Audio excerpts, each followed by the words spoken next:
तेरी वाणी जीवन की रोटी, नैनों की ज्योति अंधेरा मिटाती।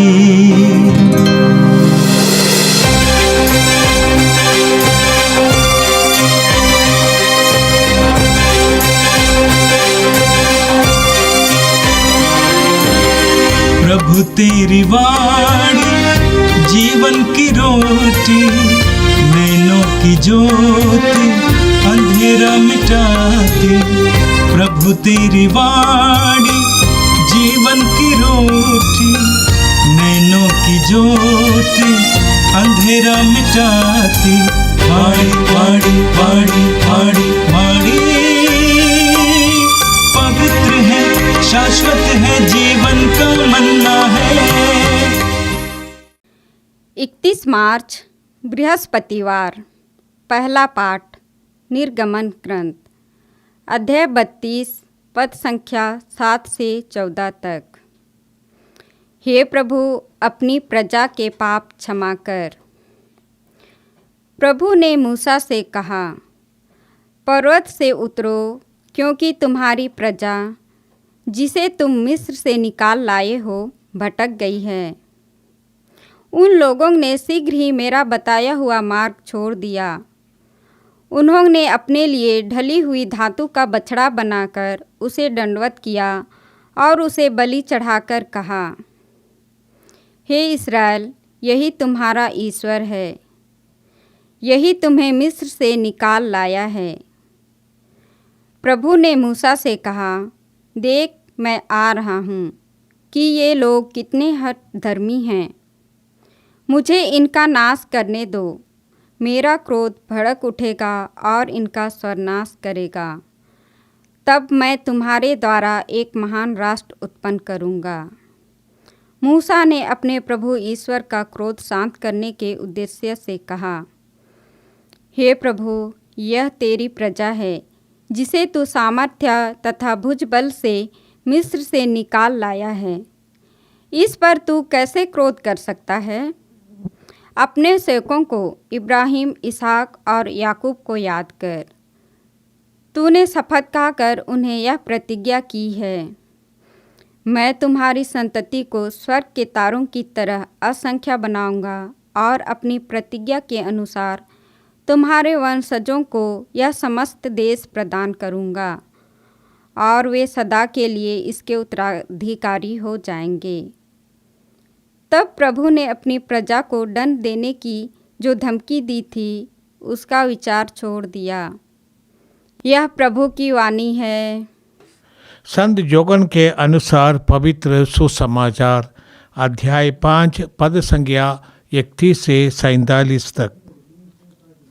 यीशु ने यहूदियों से कहा, यदि मैं अपने विषय में साक्ष्य दूं तो मेरा साक्ष्य मान्य नहीं है। कोई दूसरा मेरे विषय में साक्ष्य देता है और मैं जानता हूँ कि वह मेरे विषय में जो साक्ष्य देता है वह मान्य है। तुम लोगों ने जोगन से पूछवाया और उसने सत्य के संबंध में साक्ष्य दिया है। मुझे किसी मनुष्य के साक्ष्य की आवश्यकता नहीं। ये तो मैं इसीलिए कहता हूँ कि तुम लोग मुक्ति पा सको। जोगन एक जलता और चमकता हुआ दीपक था। उसकी ज्योति में थोड़ी देर तक आनंद मनाना तुम लोगों को अच्छा लगा, परंतु मुझे जो साक्ष्य प्राप्त हैं वह जोगन के साक्ष्य से भी महान है। पिता ने जो कार्य मुझे पूरा करने के लिए सौंपे हैं, जो कार्य मैं करता हूँ, वे ही मेरे विषय में ये साक्ष्य देते हैं कि पिता ने मुझे भेजा है। पिता ने भी जिसने मुझे भेजा है मेरे विषय में साक्ष्य दिया है। तुम लोगों ने न तो कभी उसकी वाणी सुनी है और न उसका रूप ही देखा है। उसकी शिक्षा तुम लोगों के हृदय में खर सकती। क्योंकि तुम उसमें विश्वास नहीं करते जिसे उसने भेजा है। तुम लोग ये समझकर धर्म ग्रंथ का अनुशीलन करते हो कि उसमें तुम्हें अनंत जीवन का मार्ग मिलेगा। वही धर्म ग्रंथ मेरे विषय में साक्ष्य देता है।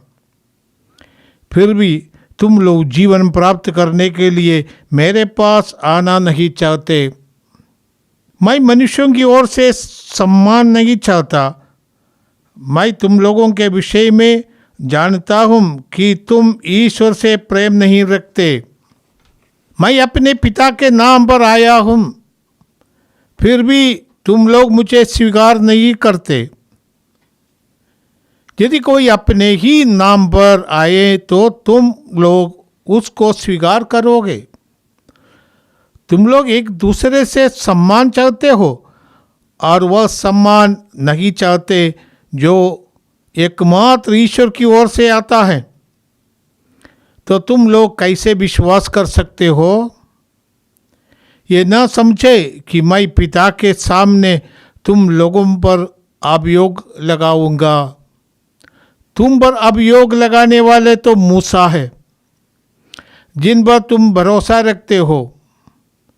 यदि तुम लोग मूसा पर विश्वास करते तो मुझ पर भी विश्वास करते, क्योंकि उन्होंने मेरे विषय में लिखा है। यदि तुम लोग उनके लेखों पर विश्वास नहीं करते तो मेरी शिक्षा पर कैसे विश्वास करोगे? यह प्रभु का दिव्य सुसमाचार है। क्रिस्त प्रभु की जय। आज का प्रथम पाठ निर्गमन ग्रंथ से है। आज के पाठ में हम देखते हैं मूसा ईश्वर के सानिध्य में। मूसा ने 40 दिन और 40 रात ईश्वर के सानिध्य में सिनाई पर्वत के ऊपर बिताया था।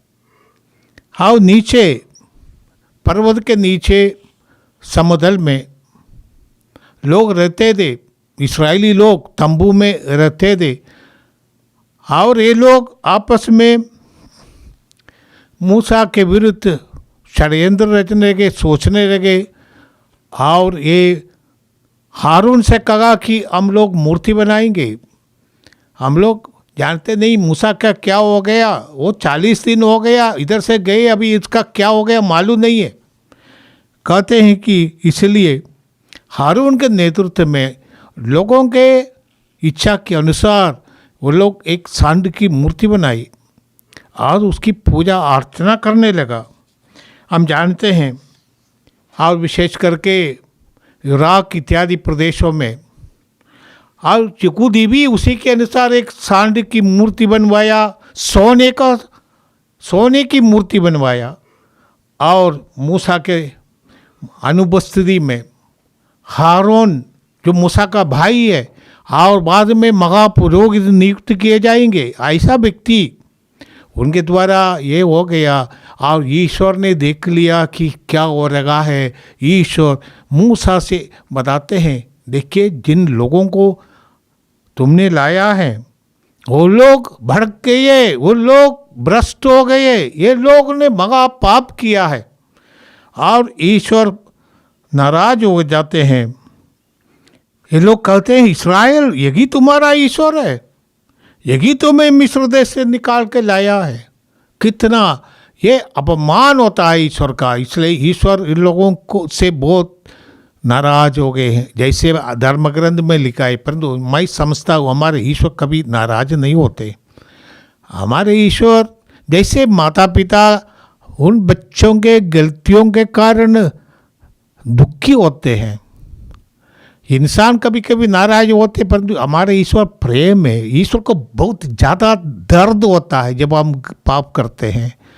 हमारे ईश्वर के और प्रेम में प्रेम का अनुभव हम जानते हैं कि प्रेम को जब दूसरे लोग ठुकराते हैं बहुत ज़्यादा धक्का लगता है।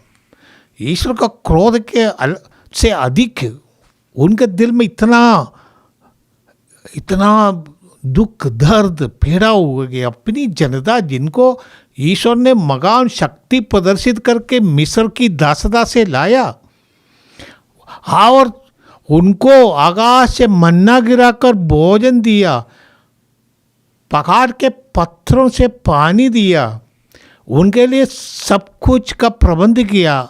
ऐसे लोग उसी दिन उस सवेरे भी ईश्वर के द्वारा दिया गया मन्ना खाने के बाद ये लोग मूर्ति बनाकर उसकी पूजा आराधना करने लगे। हम देखते हैं आज के पहाड़ में मूसा ईश्वर के सानिध्य में बैठकर ईश्वर से इन लोगों के लिए मध्यस्थता मांगते हैं। मूसा ये नहीं कहते ये ईश्वर ये जनता अच्छे लोग हैं, ये भी गलती करते हैं, वो गलती करना नहीं चाहते हैं, आवेशवश ऐसा हो गया, ऐसा नहीं कहते हैं। ना तो अपनी योग्यता पर मूसा ईश्वर के सामने मध्यस्थता करते हैं। मूसा ईश्वर के गुणों पर आधारित, ईश्वर के प्रेम के याद दिलाते ईश्वर ने ही लोगों को चुना है। ईश्वर सच में, ईश्वर हमारे लिए सब कुछ करते हैं और जो इसको समझते हैं वो जानते हैं कि हम अस्तित्व में आया ईश्वर के कारण। हमें तो हम अस्तित्व ही नहीं है, हम इधर ही दुनिया में कुछ दिन का मेहमान है। ये अस्तित्व हमें दिया गया कि हम ईश्वर को जाने समझे और ईश्वर के पुत्र पुत्रियों के जैसा महिमा का जीवन बिताए, ईश्वर के अनुरूप जीवन बिताए। ईश्वर का राज्य तभी होता है जब हम ईश्वर की इच्छा के अनुसार जीने लगते हैं।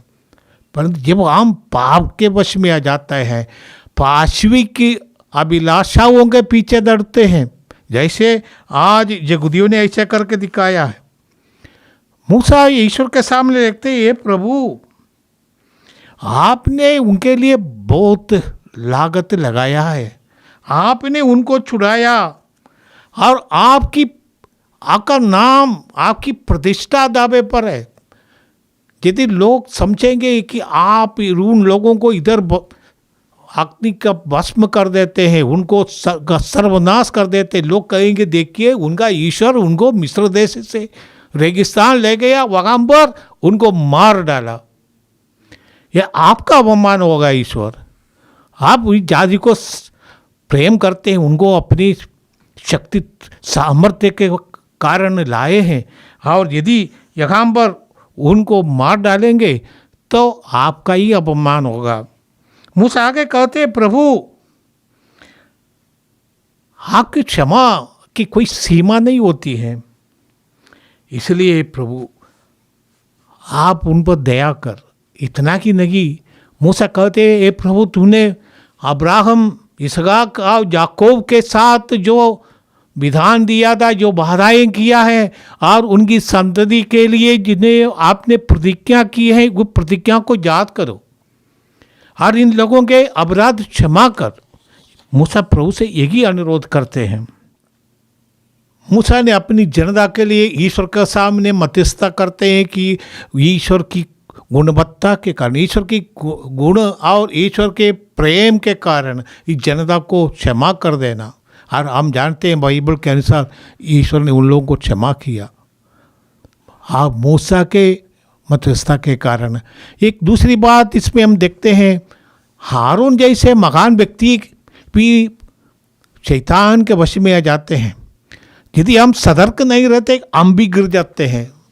समाज के सामने महान व्यक्ति हो सकते हैं परंतु हम भी प्रलोभन में आ जाते हैं और छोटी सी हमारी सतर्कता में यदि कोई त्रुटि होती है, हम सतर्क नहीं रह जाते हैं, किसी भी कारणवश शैतान उसको एक दरवाज़ा बनाकर अंदर आएंगे और हमें पाप करने के लिए प्रेरित करेगा। शैतान ईश्वर का दुश्मन है, हमारा भी दुश्मन है। हाँ, शैतान हर व्यक्ति को प्रलोभन में डाल सकते हैं, इसलिए कहते हैं जागते रहो। ये नहीं कि हम महान व्यक्ति है। मूसा के बाद हारून यहूदी समाज में महान व्यक्ति था और ये भी पाप के वश में आ गया, शैतान के वश में आ गया। हम भी ये कर सकते हैं।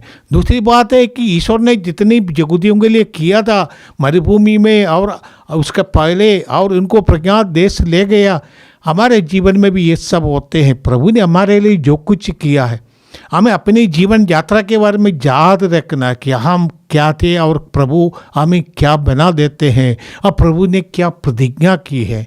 और सबसे बड़ी प्रतिज्ञा है अनंत जीवन, प्रभु के संगति में अनंत काल तक उनके साथ रहने का, उनसे लीन होकर उनसे अटूट प्रेम के बंधन में लगे रहने का जो प्रतिज्ञा है, जो अनंत जीवन के रूप में हम जानते हैं हमारे जीवन का वही लक्ष्य है। हम उसको न खो जाए, इस दुनियावी चीज़ों के पीछे जाकर हम अपने को ईश्वर के प्रेम से वंचित न करें। आज के सुसमाचार में हम देखते हैं यीशु यरूशलेम में अब मंदिर के पास एक अर्धांग रोगी को प्रभु ने चंगाई किया था, जो 38 साल तक वो पुल के पास पड़े हुए थे। प्रभु यीशु ने कहा, जैसे यहूदियों के धर्म ग्रंथ में लिखा है, विधि विवरण ग्रंथ अध्याय 19 पद संख्या 15 में लिखा है कि 2 या 3 साक्षियों के उपस्थिति में हर चीज का सत्यापन होता है। और इस संदर्भ में यीशु कहते हैं, मैं अपने साक्ष्य नहीं देता हूँ और मेरे लिए तुम्हारे सामने कई साक्षी आ चुके हैं। सबसे पहले प्रभु कहते हैं, यूहन्ना बपतिस्मा तुम्हारे सामने आकर साक्ष्य दिया था। यूहन्ना बपतिस्मा ने यीशु को देखकर कहा, देखिए ये ईश्वर का मेमना है जो संसार का पाप पर लेने वाला है। यूहन्ना बपतिस्मा ने कहा, मैं छोटा हो जाए और वे बढ़ता जाए, मैं उनके जूते का फीता भी खोलने योग्य नहीं हूँ। वही महान है। यूहन्ना बपतिस्मा ने अपने शिष्यों को यीशु के पास भेज दिया था। यूहन्ना का यही साक्षी रखा था, मेरे पिता ने जो कार्य मुझे सौंपा है मैं उसको कर रहा हूँ, और ये कार्य जो मैं करता हूँ ये मेरे लिए साक्षी है। जैसे यूहन्ना बपतिस्मा ने अपने शिष्यों को यीशु के पास भेजकर पूछा कि क्या आप वही हैं जिनकी हम प्रतीक्षा कर रहे हैं या हम किसी दूसरे की प्रतीक्षा करें।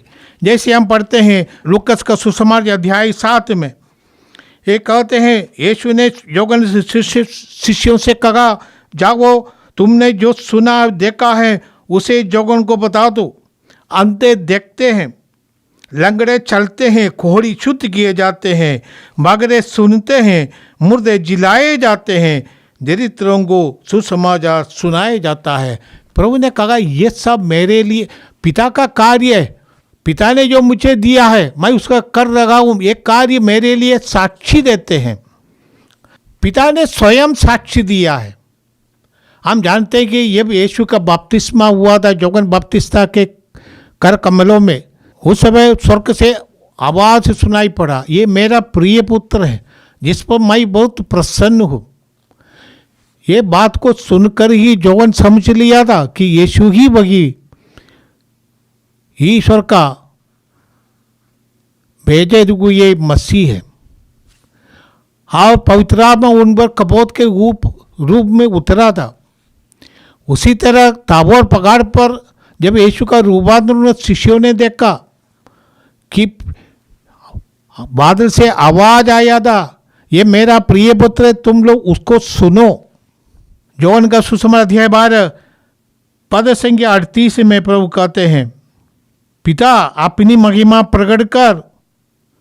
उसी समय ये स्वर्गवाणी सुनाई पड़ी, मैंने उसे प्रकट किया है और उसे फिर प्रकट करूंगा। आसपास खड़े लोग ये सुनकर बोलने लगे, बादल गरजा है। कुछ लोगों ने कहा, एक स्वर्गदूत ने उसे कुछ कहा है। ईश्वर की वाणी सुनाई पड़ा था कि ये ईश्वर अपने पुत्र के लिए साक्ष्य देते हैं। ये सुनने के लिए हमें चाहिए हमारे कान को हम खोले। मैंने पाप का और घमंड का, अंधकार का ये अधीर ना रहे, परंतु जब हम अपने दिल को यीशु के लिए खोलते, ईश्वर के लिए खोलते, तो हम यीशु को जानेंगे। तो इसलिए यीशु कहते, तुम्हारे धर्म ग्रंथ में भी मेरे बारे में लिखा है और मेरा साक्षी धर्म ग्रंथ देते हैं। कभी कभी हम अपने को अंधा बना देते हैं, जैसे फरीसी और शास्त्री जो धर्म ग्रंथ को रट करके तोता के जैसे दुगराते रह गए थे। परंतु जब असली में मुक्तिदाता आए उन लोग समझे भी नहीं ये मुक्तिदाता है। हमारा भी हाँ यही होगा, धर्म ग्रंथ को रटने से कम नहीं बनता है, उसको समझने के लिए और उसको अपने जीवन में उतारने के लिए। प्रभु यीशु ने कहा यदि मेरी शिक्षा तुम में बनी रहे तुम मेरा शिष्य हो, अब तुम जो चाहे मांगो तुम्हें दिया जाएगा। धर्म ग्रंथ या पवित्र वचन या यीशु के पवित्र वचन हमारे जीवन में उतारने करते वो हमारे जीवन में लागू हो जाए, प्रभावित हो जाए, जीवन को परिवर्तित कर दे, तभी हम ईश्वर की महिमा देखेंगे। आइए हम प्रार्थना करें। ये प्रेमी पिता, हम तुझे धन्यवाद देते हैं तेरे पुत्र यीशु मसीह के लिए। आप प्रभु के पवित्र वचन हमें धर्म ग्रंथ के रूप में मिला है, पुराने व्यवस्था और नया व्यवस्था। ये पिता हम तुझे धन्यवाद देते हैं इस महान धर्म ग्रंथ के लिए। उसको समझने में और उसको गहराई से अर्थ समझने में हमें तू आत्मा का अभिषेक दे, पवित्र आत्मा में सिखाएंगे। प्रभु यीशु ने ये कहा था कि जब मैं पवित्र आत्मा को भेजूंगा वो तुम्हें सब कुछ सिखाएगा। ये प्रभु हमें आत्मा का अभिषेक दे, हमारे विश्वास को बढ़ाए प्रभु, क्योंकि हमारा विश्वास बहुत कमज़ोर है, इसको बढ़ाइए प्रभु, हमारे विश्वास को बढ़ाइए प्रभु। तो हमें हमारे प्रभु की शिक्षा को गहराई से समझने और उसको अपने जीवन में लागू करने के लिए शक्ति दे प्रभु। तू सब कुछ कर सकता है, तू हमें परिवर्तित कर सकता है। हमारे जीवन यात्रा में ईश्वर ने जो कुछ किया है उसको समझकर ईश्वर के प्रति विश्वस्त रहने का, आप क्योंकि वो ही स्वयं विश्वस्त है, हम अपने आप विश्वस्त नहीं, ईश्वर की विश्वस्तता ही हमारे विश्वस्तता का आधार है। हे प्रभु तू हमारे बुद्धि को खोल दे, हमारे ज्ञान को बढ़ाए, हम प्रभु की शिक्षा को भली भांति समझे, एक कृपा में दे हमारे प्रभु क्रिस्त के द्वारा, आमीन। प्रभु तेरी वाणी जीवन की रोटी, नैनों की ज्योति अंधेरा मिटाती, वाणी वाणी वाणी वाणी वाणी पवित्र है, शाश्वत है जी